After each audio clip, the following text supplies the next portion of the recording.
இயேசுவின் நாமத்தில் அன்பின் வாழ்த்துக்கள். இன்றைக்கு நாம் தியானிக்க போகிற தலைப்பு நம்பிக்கையின் தேவன். வசனம் ரோமர் 15:13. பரிசுத்த ஆவியின் பலத்தினாலே உங்களுக்கு நம்பிக்கை பெருகும்படிக்கு நம்பிக்கையின் தேவன் விசுவாசத்தினால் உண்டாகும் எல்லாவித சந்தோஷத்தினாலும் சமாதானத்தினாலும் உங்களை நிரப்புவாராக. இந்த வசனத்தில் பவுல் தேவனையே நம்பிக்கையின் தேவன் என அழைக்கிறார். அவர் நம்முள் மகிழ்ச்சியும் சமாதானமும் வழங்குபவர் என்று அவர் கூறுகிறார். இவை நம்முடைய நம்பிக்கையின் பயனாக பரிசுத்த ஆவியின் ஊடாக நம்முள் உண்டாகிறது. இந்த வசனம் நமக்கு நம்பிக்கையின் மூலத்தனத்தை நம் சூழ்நிலைகளில் அல்ல தேவனில் வைக்க சொல்லுகிறது. பரிசுத்த ஆவியின் ஊடாக நாம் அடையும் மகிழ்ச்சியும் சமாதானமும் உலகம் தர முடியாத ஆழமான உறுதிப்பாடுகளாக இருக்கின்றன. ஒருவேளை நம்ம வாழ்க்கையில் சந்தோஷமும் சமாதானமும் குறைந்து இருக்கிற சூழ்நிலை போல் இருந்தால் நம்ம என்ன பண்ணணும், நம்ம விசுவாசத்தை தான் பலப்படுத்தணும். பரிசுத்த ஆவியானவர் வழிநடத்தலையும் அவருடைய ஆற்றலையும் நம்ம தேடணும். பாருங்களேன், அவர் நம்ம உள்ளத்தை நம்பிக்கையால் நிரப்புவார். நிறைய வேளையில் நான் நம்பிக்கையாக இருக்கணும், விசுவாசம் உள்ளவளாக இருக்கணும், நான் சந்தோஷமாக இருக்கணும், சமாதானமாக இருக்கணும்னு சொல்லி நிறைய தடவை நான் முயற்சி செய்திருக்கேன். ஆனால் அது நடக்காது. பாருங்கள், அதை நம்ம முயற்சினால் நடக்கவே நடக்காது. ஏன்னா நம்ம இருதயம் கலக்கத்தினாலேயும் சோகத்தினாலேயும் கவலைனாலேயும் நம்ம நிறைந்திருக்கும் பொழுது நம்ம எவ்வளோதான் சந்தோஷப்படணும்னு முயற்சித்தாலும் நம்ம மனது சந்தோஷமாக இருக்காது, நம்ம சரீரமும் அது ஒத்துழைக்காது. அதனால தான் இங்கே ஆவியானவர் பலன் தேவைப்படுது. பாருங்களேன், அப்போது நம்ம சந்தோஷமாய் சமாதானமாய் நம்ம வாழ்க்கையை நடத்தணும்னா உண்மையாகவே நம்ம ஆவியானவருடைய வழிநடத்தல் ஆற்றலையும் நம்ம தேட வேண்டும். பாருங்கள், அவர் நம்மை நிரப்புவார். அவருடைய வாக்கு தத்தங்களால் நம்மளோடு இடைப்படுவார். அவர் நம்மோடு பேசுகிற தேவனை பாருங்கள். அவர் நம்ம மனது என்ன சொல்லுதோ அதுதான் இந்த சரீரம் இயங்கும். பாருங்க, அப்படிப்பட்டவராய் மனிதனை தேவன் உருவாக்கியிருக்கிறார் இல்லையா? அப்போது நம்ம மனது சொல்லணும்னா நம்ம மனது எதனால் நிரப்பணும்னா தேவனுடைய வாக்கு தத்துவத்தினாலும் தேவனுடைய வார்த்தையினாலும் நிரப்பணும். அநேக வேளையில் சோர்வாக இருக்கும்போது மகிழ்ச்சியான சூழ்நிலை இல்லாத பொழுது நம்ம வேதத்தை நிறைய வாசிக்கணும்.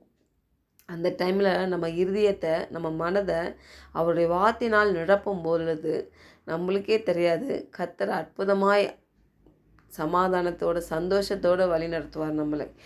நம்ம சொல்லணும், நான் விசுவாசிக்கிறேன் என்று சொல்கிறது பெருசு கிடையாது. நம்ம சந்தோஷத்தினாலும் சமாதானத்தில் நிறைந்திருக்கிறேன்னு சொல்லணும். பாருங்கள், அதுதான் உண்மையான சாட்சி. அப்போ விசுவாசம் எப்படி வரும்னா நம்ம சந்தோஷத்தினால சமாதானத்தில் நம்ம இருதயம் நிரம்பும் பொழுது பரிசுத்த ஆவியின் அவருடைய ஆற்றல்னால நம்ம அதிகமான நம்பிக்கை பெறுவோம். பாருங்கள், அப்போ ப்ராக்டிக்கலாக நம்ம எப்படி அப்ளை பண்ணணும்னா வாழ்க்கையில் நம்ம சந்திக்கிற எந்த ஒரு குழப்பத்திலையும் பதில் என்னென்னா நம்ம நம்பிக்கையின் தேவனிடம் இருந்து வருகிறது. பாருங்கள், அப்போ நம்ம நம்பிக்கையை வளர்த்து கொள்ள ஜெபம், வேத வாசிப்பு, நிறைய அனுபவங்களின் மூலம்தான் நம்ம செயல்படுவர்களாக இருப்போம். பாருங்கள், அப்போ பரிசுத்த ஆவியின் வல்லமை நாடும் பொழுது அவர் நம்மை நம்பிக்கையோடு நடத்துவார். பாருங்கள், நம் இதயத்தை நம்பிக்கையோடு நிரப்புவார். பாருங்கள், தேவனுடைய வாக்குறுதிகளை தினமும் நம்ம நினைத்து அதை வாயில் அறிக்கை சொல்லும் பொழுது அவர் சொன்னதை செய்வார் என்ற நம்பிக்கையுடன் நம்ம வாழ முடியும்.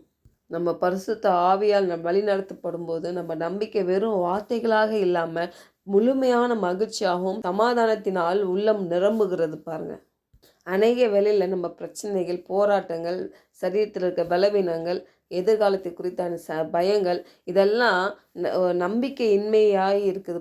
அப்போ இதெல்லாம் பிசாசின் பொய்களை நம்ம நம்பி வாழ்கிறது தான். அது மகிழ்ச்சி அற்றவனாக இருக்கிறது தான் அவனுடைய, நம்ம மகிழ்ச்சி இல்லாமல் இருக்கிறது தான் அவனுடைய கோலே. பாருங்கள், அப்போது அந்த டைமில் நம்ம அதை சத்தத்தை கேட்கும் பொழுது நம்ம ஒரு நெகட்டிவான நம்ம எதிர்மறையாக இருப்போம். பாருங்கள், ஏன்னா அவனுடைய நம்ம நம்பிக்கை இல்லாததுனால, நம்ம கிறிஸ்துவுக்குள் இருக்கிற அந்த நம்பிக்கை இல்லாததுனால மகிழ்ச்சியும் சமாதானமாக இருக்க முடியாது. அப்போ மகிழ்ச்சி சமாதானம் பெற்று நம்பிக்கையின்றி வாழ்வது இயலாது.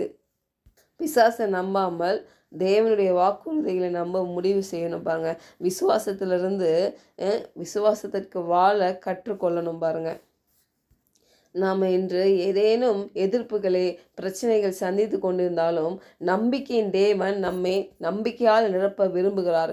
நம்ம சந்திக்கும் எந்த ஒரு குழப்பத்திலும் நம்பிக்கையின் தேவன் என் பக்கத்தில் இருக்கிறார் என்று நம்ம அக்செப்ட் பண்ணி நடமாடணும் பாருங்க. அப்போது பரிசுத்த ஆவியின் ஆற்றலை நாடி மகிழ்ச்சியின் சமாதானத்தை நம்ம நிரம்பி நம்ம வாழ்க்கை மற்றவர்களுக்காக ஒரு நம்பிக்கையின் வெளிச்சமாக மாறும் பாருங்க. நம்ம பரிசுத்த ஆவியால் வழிநடத்தும் பொழுது நம் நம்பிக்கை வெறும் வார்த்தைகளாக இல்லாமல் முழுமையான மகிழ்ச்சியாகவும் சமாதானமாகவும் நம்ம உள்ளத்தினால் நிரப்புகிறது பாருங்க. ஜெபிப்போம். பரலோக தேவனே, எங்கள் உள்ளத்தை நீ மகிழ்ச்சியாலும் சமாதானத்தினால் நிரப்பும் வகையில் பரிசுத்த ஆவியால் எங்களுக்கு ஆற்றலை வழங்கும். எந்த சூழ்நிலையிலும் என் நம்பிக்கையை குலைக்காமல் உங்கள் வாக்குறுதிகளை நம்பி வாழ்வேன் என்று தீர்மானிக்கிறேன். இயேசு நாமத்தினால் ஆமென்.